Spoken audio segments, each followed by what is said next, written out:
ಸವದತ್ತಿ ಕಾಂಗ್ರೆಸ್ ಪಕ್ಷದಿಂದ ಬೃಹತ್ ಚಳವಳಿ ಜರುಗಿತು.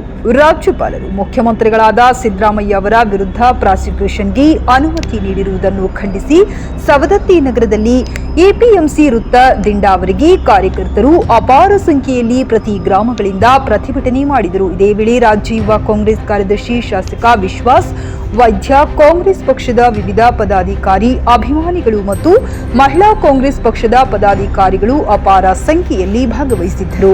ವರದಿ ಮಂಜುನಾಥ್ ಪವಾಡ ಶೆಟ್ಟಿ, ಸವದತ್ತಿ.